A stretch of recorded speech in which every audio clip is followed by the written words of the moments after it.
Hello students, B.B.A 5th semester business law session. So in our previous class we had started the discussion on free consent. So when here the consent is not said to be free, this is the main question what we have to know it. And we have discussed the first two important elements which vitiates the consent. In other words, which violates the consent, that is coercion and undue influence. We had studied these two aspects. Section 15 and section here, mainly here we have discussed 16. So those two here, if the consent is obtained by any one of that method, the consent is said to be not free. Now other three important elements which make the consent here not free are the fraud, this is one we are going to discuss, misrepresentation and the mistake. So these are the three other aspects which I will discuss in today's class: fraud, misrepresentation and mistake. So keeping this in view, we are going to discuss this aspect. So section 17 of the Indian Contract Act mentions what is a fraud. What do you mean by a fraud? Usually when we ask this question, here what you understand by the fraud? Here the layman answer, a common man will answer, it is mainly cheating. It is mainly here deceiving. So this is what usually we get the answer. But legally what the word means, so that we are going to here mainly study. Section 17 here defines fraud. Fraud means any representation made by one party to contract to deceive the other to enter into a contract. See, the definition is very simple. Fraud means any representation made by one party to the contractor, here believing that here it is the dishonest intention. Intention is to deceive the other to enter into a contract. So the party here who makes a representation, his intention is to deceive the other party. So what will be the intention? On here dishonest intention. That is what we call a party, to deceive the other. To deceive the other, intention is dishonest. So this is the most important element of the fraud. So if in a representation you find a dishonest intention, then we say that the fraud is committed.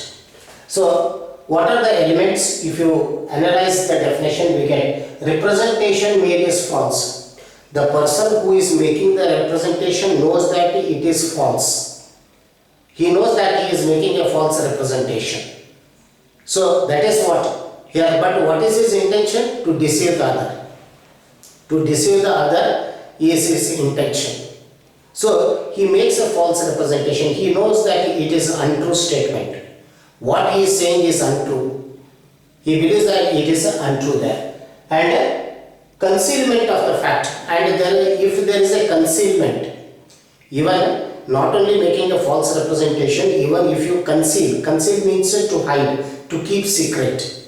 If any material fact to the contract is kept secret, which is not brought to the knowledge of the other party, so even concealment amounts to fraud, because on here the intention becomes dishonest.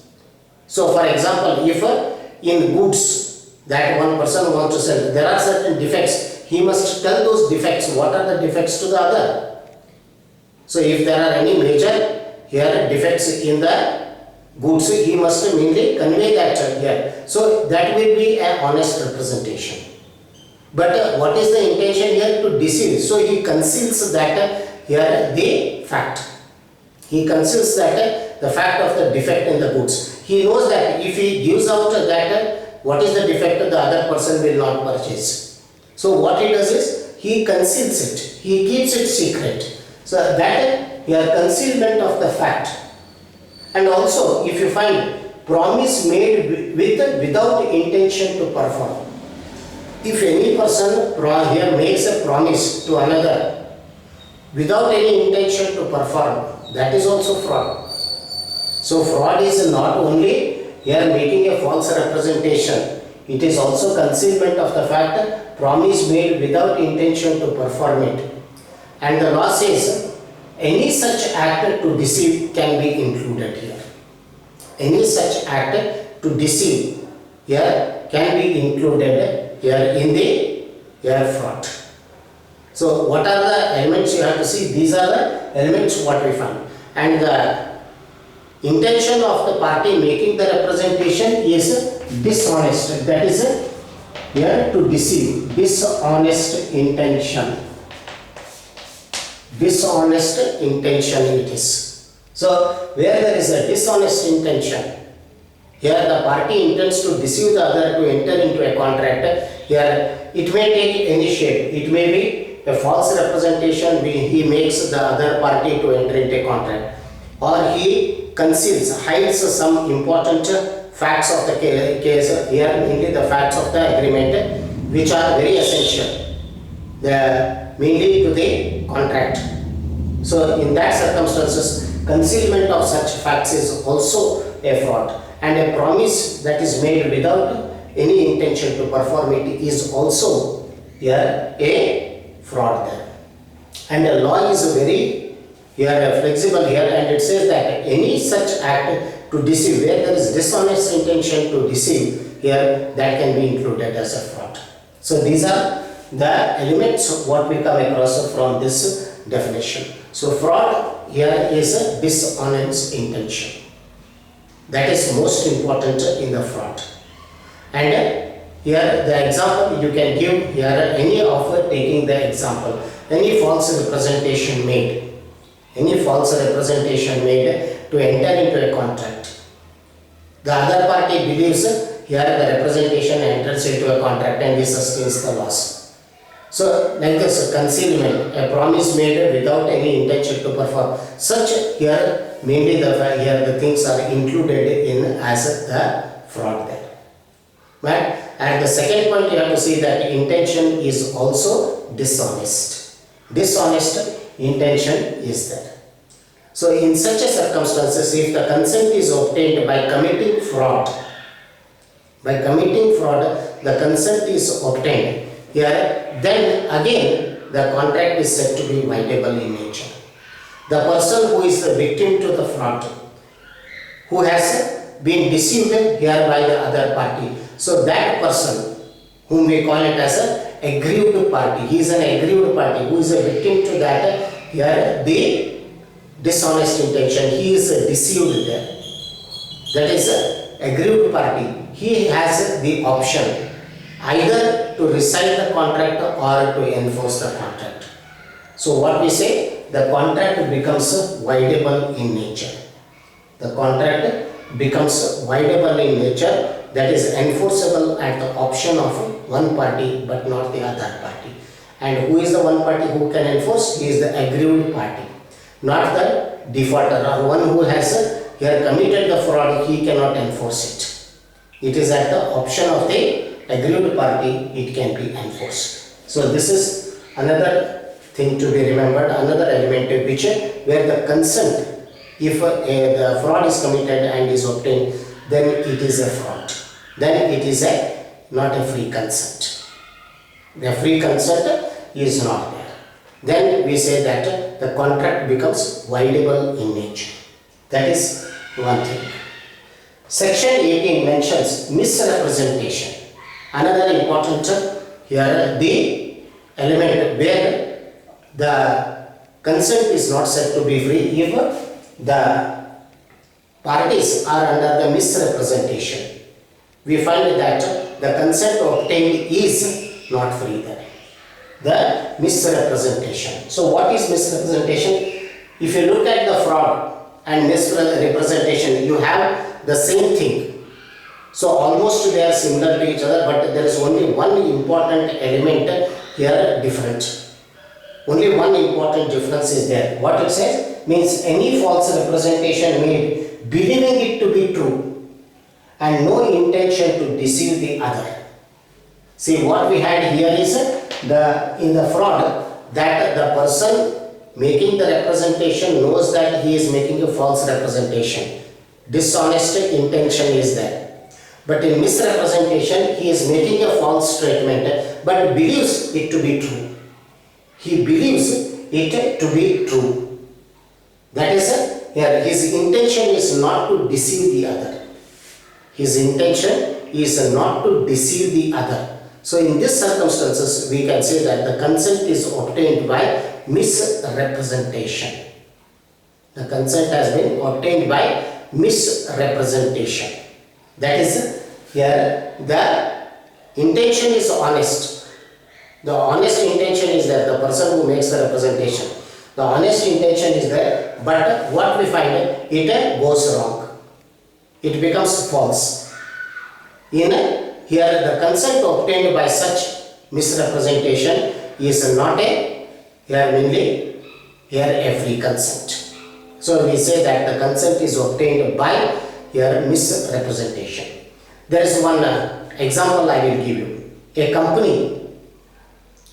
company published in its prospectus saying that the company is entitled to use the steam power to run the tramways. It is entitled to run the tramways with the steam power provided with the permission of the central government. With the permission of the central government. So that was published in the prospectus, and believing that the people invested and purchased the shares of that company there. And the company obtained the central government permission. The central government permission was obtained by the company to run the tramways with the help of the steam power. But later the Board of Trade rejected mainly the application of the company to run the tramways by steam power. The Board of Trade did not permit. No permission was given. Hence the shareholders brought a case against the company that there is a fraud. That there is a fraud here committed by the company on the people.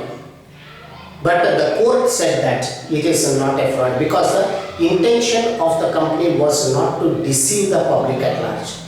What it had said, here with the approval of the central government, it can run the steam power. Here the tramways can be run with the steam power, and it had obtained the permission. It has not mentioned in the prospectus that they have to also obtain the permission of the Board of Trade. That was not mentioned. Here that was concealed, we can say, but the intention was not to deceive. See, when the central government, the highest authority, has given the permission, what the company here has thought that here the Board of Trade will also give the permission. So intention was not to deceive here. So it is said that the consent here is obtained by misrepresentation. It was not to deceive the public at large. The company never intended to deceive the public at large. So it is said that the consent had been obtained by misrepresentation. So this is what we call misrepresentation. Between the fraud and misrepresentation, look at here that intention should be honest. Then it is misrepresentation, though the statement or representation made is false. But where the intention is dishonest and false representation is made, believing that he is making a false representation. There is a belief that he is making a false representation to deceive the other. But whereas in misrepresentation we notice that the representation is made believing that he is making a true statement. There is no such here the intention to deceive the other. So this becomes a misrepresentation, and again here consent obtained by misrepresentation is said to be voidable in nature. So it is at the option of one party, here it is enforceable. So section 15 fraud, section 16 undue influence, section 17 fraud, section 18 misrepresentation. So the consequence of here the consent obtained by any one of these methods, section 19 says that it is voidable in nature. It is voidable in nature, it is stated. Section 19 says that. So it is at the option of one party, the contract can be enforceable, or it can be rescinded, or it can be put to end. So these are the examples here to give here for the voidable contract also in these four circumstances. And lastly, section 20 mentions about a mistake. So what is a mistake here? Mistake means erroneous belief on the part of the parties to the contract. Erroneous belief. There is an error. Both the parties are at error. And that the erroneous belief on the part of the parties in these circumstances, the consent obtained is said to be not free. It is not free. Section 20 gives this. So try to understand this. Mistake. Mistake may be of two types. Mistake of law and mistake of fact. Mistake of law is not excusable. Mistake of law is not excusable. That is, if you break any law, you are punished. So mistake of law is not excusable. It is punished. In mistake of fact, there are again two: unilateral mistake and bilateral mistake. In unilateral mistake means if only one party is at mistake by his negligence, then also the contract will not become the void, or it will not become voidable, or nor it becomes unenforceable. It is enforceable if unilateral mistake is there. Only in the case of bilateral mistake. Only in the case of bilateral mistake. If the bilateral mistake is there, both the parties are at mainly at error, then only the contract is said to become void, not enforceable.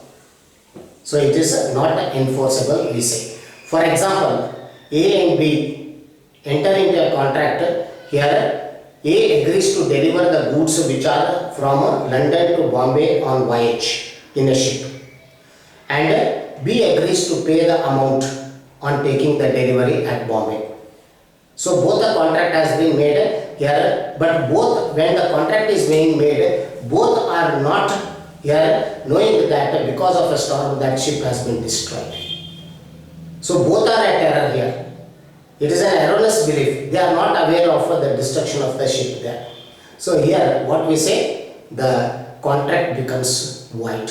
Here that is unenforceable. So when the contract was being made, it was valid. Because you can make, we have seen that a contingent contract, a contract depending upon the future event. Contingent contract. But at the time of the contract, without their knowledge, the ship has been destroyed. Then what we say, by mistake, they are unaware about this fact, hence the contract becomes void. So there the consent is not said to be free there. Mistake. It must be bilateral mistake. Unilateral mistake is also not here taken as a element for not a free consent. Unilateral mistake is also here mainly the contract is enforceable. And mistake of law is always punishable there. So section 20 where we have mentions about this mistake, where bilateral mistake is there, it is a void contract.